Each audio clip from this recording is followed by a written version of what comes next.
Mengobati hati yang sedih adalah katakan kepada hati, la tahzan, jangan engkau bersedih, innallaha ma'ana, Allah bersama dengan kita. Kebersamaan kita dengan Allah itu menghalau segala kesusahan, kesedihan, gundah gulana, segala macam yang ada dalam hati kita, maka dihilangkan. Setan datang membisikkan kesedihan. Asyaitanu ya'idukumul faqra wa ya'murukum bil fahsya. Setan kerjanya berbisik-bisik. Alladzi yuwaswisu fi sudurin nas minal jinnati wan nas. Kalau dulu setan berbisik di hati, sekarang setan berbisik di Instagram. Maka jangan mengadu kepada Facebook, jangan mengadu kepada TikTok, mengadulah kepada Allah Subhanahu wa ta'ala. Kalau ujian hidup kita besar, Allah maha besar. Angkat kedua tangan, katakan Allahu Akbar. Kalau segala yang kita tanggung ini berat, maka kita katakan kepada Allah, nanti Allah akan menurunkan ayat-ayatnya sebagaimana dia turunkan kepada Nabi Muhammad sallallahu alaihi wasallam. Alam nashrah laka sadrak, apakah belum aku lapangkan hatimu? Wa rafa'na, alam nashrah laka sadrak wa wada'na 'anka wizrak. Kata Allah Ta'ala, wa wada'na 'anka wizrak, aku yang akan melepaskan segala kesusahan. Alam nashrah laka sadrak wa wada'na 'anka wizrak alladhi anqadha dhahrak, yang membebani pundakmu. Wa rafa'na laka dzikrak, kami akan mengangkat namamu. Fa inna ma'al usri yusra. Dua kali diulang Allah Ta'ala untuk menekankan kepada kita yang sedang sedih. Fa inna ma'al usri yusra, inna ma'al usri yusra, fa idza faraghta fansab wa ila rabbika farghab. Jadi yang pertama adalah kita kalau nampak kawan sedih, katakan la tahzan, innallaha ma'ana.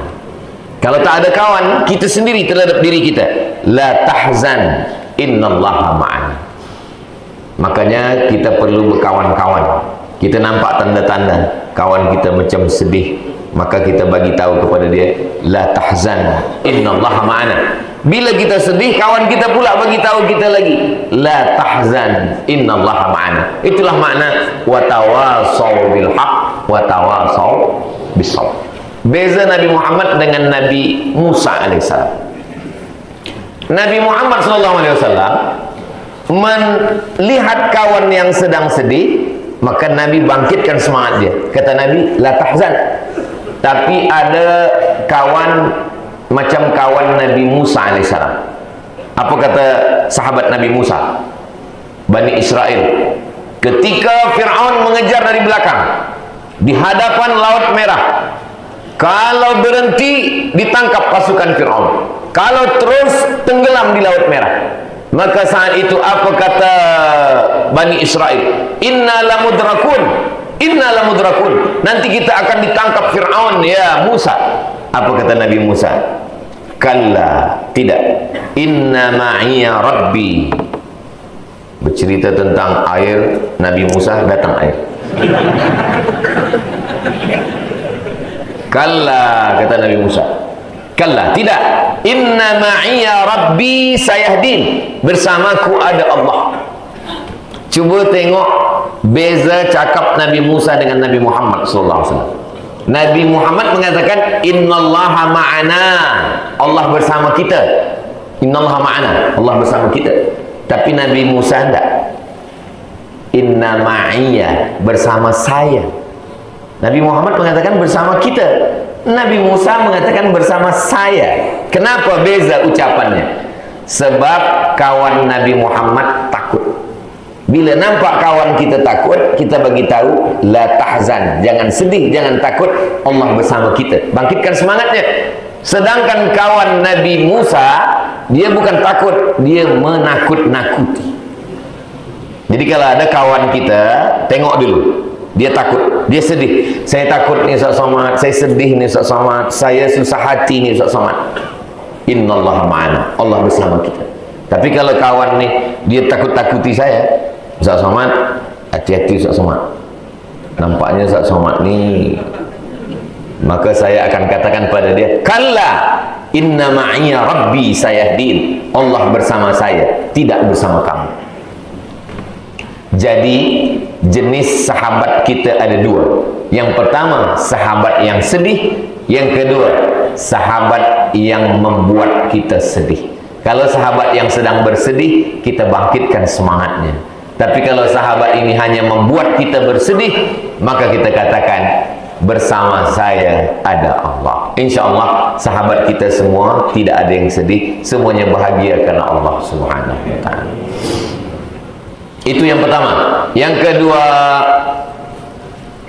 ada dalam Sahih Muslim, innallaha katabal maqadir, Allah sudah menuliskan takdir, khamsin alfasanah, 50.000 tahun, qabla an yakhluqas samawati wal ard, sebelum Allah menciptakan langit, sebelum Allah menciptakan bumi, Allah menciptakan qalam.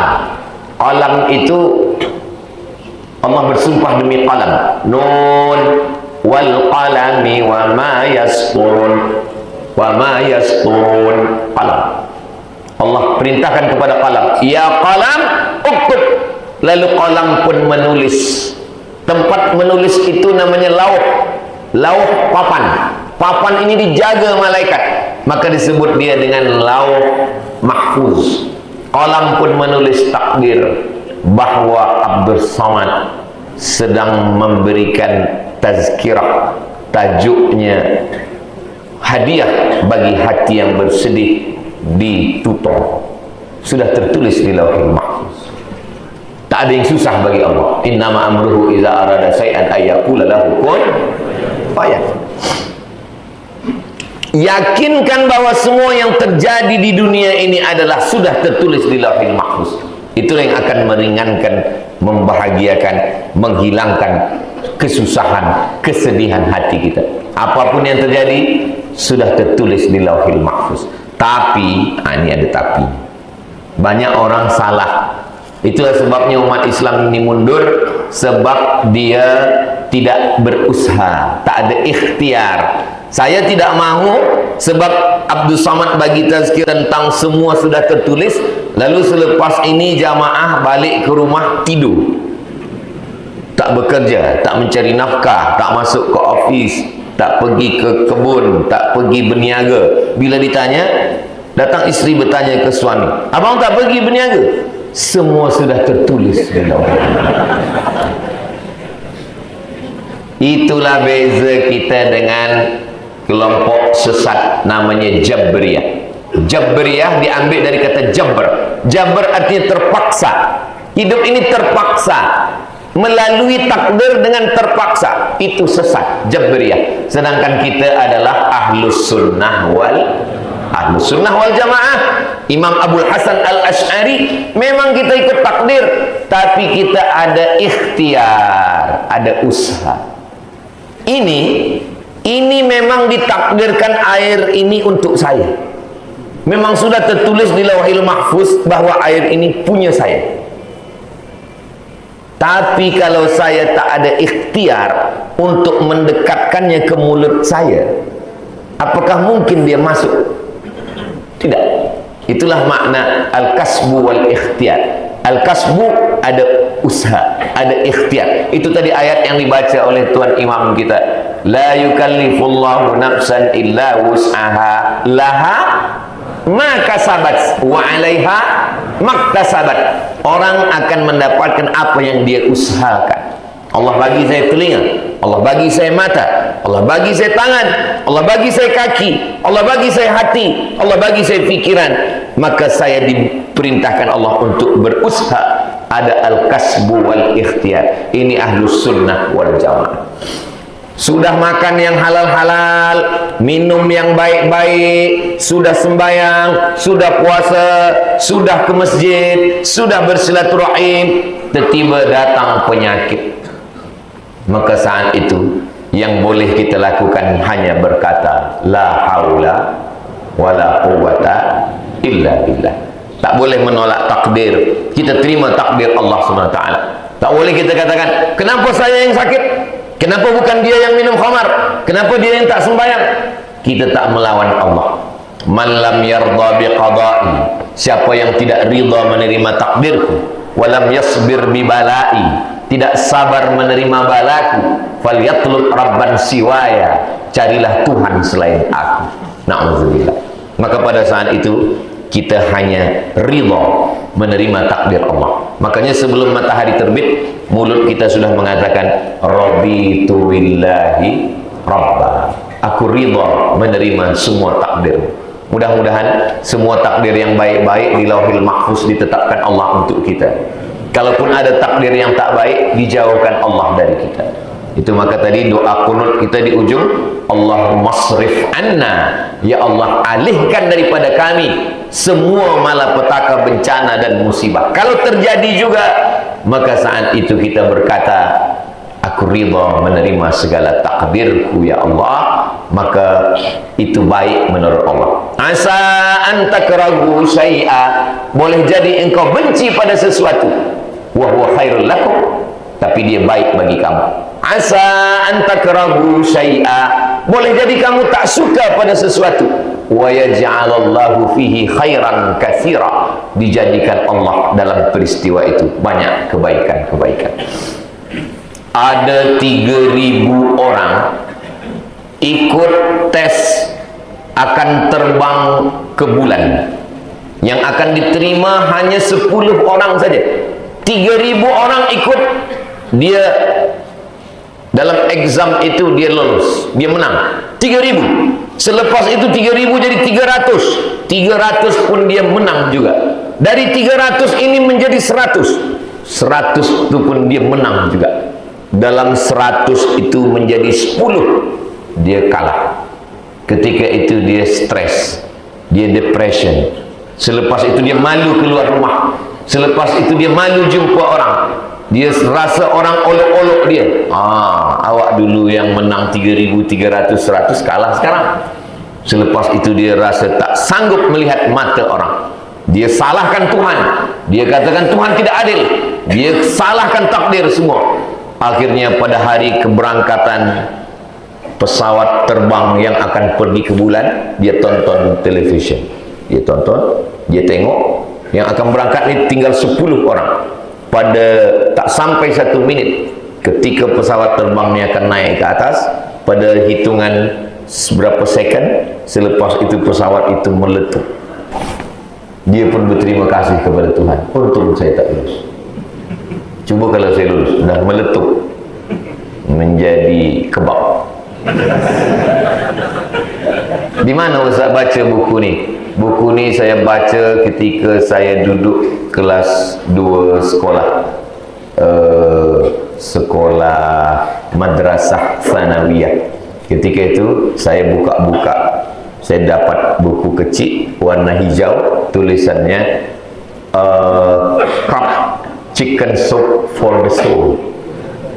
Satu sup mangkuk sup ayam untuk jiwa. Rupanya jiwa kita ini perlu juga makan sup ayam untuk bagi dia semangat. Saya baca buku ni tak ada dia menyuruh kita untuk bersabar, tak ada. Yang buku ni bukan ditulis orang Islam, tapi dia bercerita tentang bahawa ada manusia yang berkata bahawa hidup ni tidak adil, tapi begitu terjadi beberapa second selepas itu dia berkata, oh sebenarnya kita yang tak faham tentang hidup. Ada seorang tidur di bawah pohon, kalau di kampung saya namanya pohon beringin, pohon besar, nanti dia berang akar dia turun ke bawah. Kata dia, Tuhan ni tak adil. Kenapa? Karena pohon beringin ni batangnya besar, pokoknya rimbun, tapi buahnya kecil. Sementara dia tengok di bawah, ada pula yang tak berdahan, tak berbatang, dan buahnya besar, buah semangka. Dia sedang tidur di bawah pokok beringin. Kata dia, Tuhan tak adil. Ini pokok besar, kenapa buah kecil? Ini pula pokok kecil, buah besar. Tak lama selepas itu jatuh satu buah. Syukran. Tak lama dia sedang tidur-tidur, jatuh satu buah beringin. Buah beringin itu ke kepala dia, kecil. Alhamdulillah, untung semangka ni tak naik ke atas.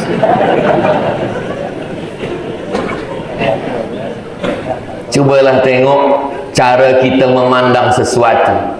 Ada seorang anak umur 5 tahun, dia nak minta pisau yang dipegang oleh ibu dia di dapur, mak dia. Kata dia, minta pisau, minta pisau.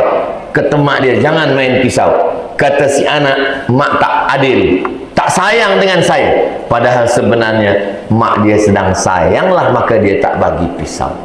Jadi banyak orang tak faham. Kalau seorang anak pun tak faham cara berfikir seorang ibu, bagaimana kita nak memahami Allah Subhanahu wa ta'ala? Maka kita berhubungan dengan Allah ini cukup dengan husnuzan kepada Allah. Maka dalam hadis qudsi, ana inda husni zanni abdi bi, aku menurut sangka hambaku kepadaku. Maka kalau kita pergi ke hospital, kita nak bagi kesabaran kepada kawan kita yang sakit, maka kita katakan ini semua sudah takdir Allah. Ini kadang kita pula yang membuat dia susah hati. Awak kan sembahyang sama dengan kita, kenapa awak sakit? Kawan kita yang tak sembahyang sihat lagi. Kita pula yang menyusahkan hati dia. Kenapa ada orang sembahyang sakit?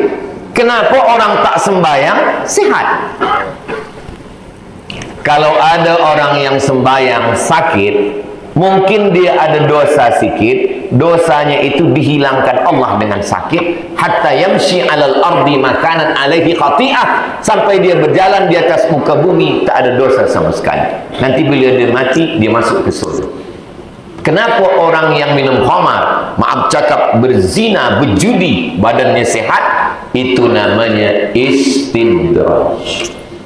Kalau tak pernah sembahyang, tak pernah mengaji, tak pernah berzikir, tak pernah baca Quran, tak pernah sakit.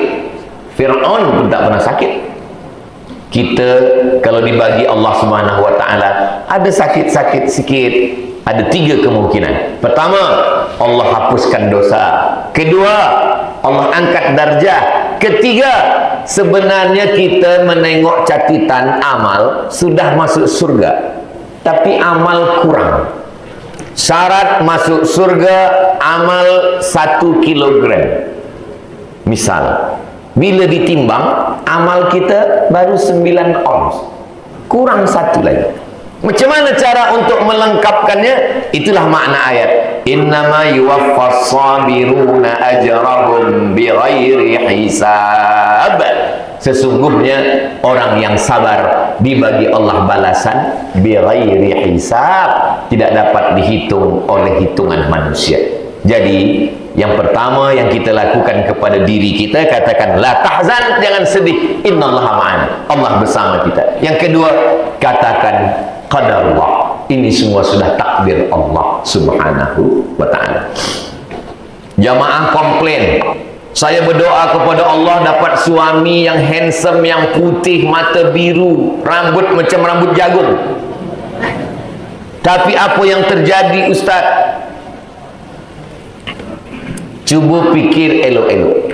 Cuba kalau awak dapatkan suami macam yang awak inginkan, mungkin makan tak kenyang, tidur tak lelap, hati cemburu setiap hari. Tapi bila dapat suami yang hitam-hitam setampuk manggis, walaupun hitam dipandang manis. Memang betul kata Ustaz, betul. Kalau dapat saya lah suami macam yang saya inginkan dulu, kulitnya putih, matanya biru, rambutnya merah, mungkin saya tak senang hati, selalu gelisah. Dapat suami yang macam ini, alhamdulillah, dia tak balik pun hati tak susah. Ada yang nak ambil lah. Jadi sebenarnya Allah bagi kepada kita bukan yang kita inginkan, tapi yang baik menurut Allah, bukan baik menurut kita.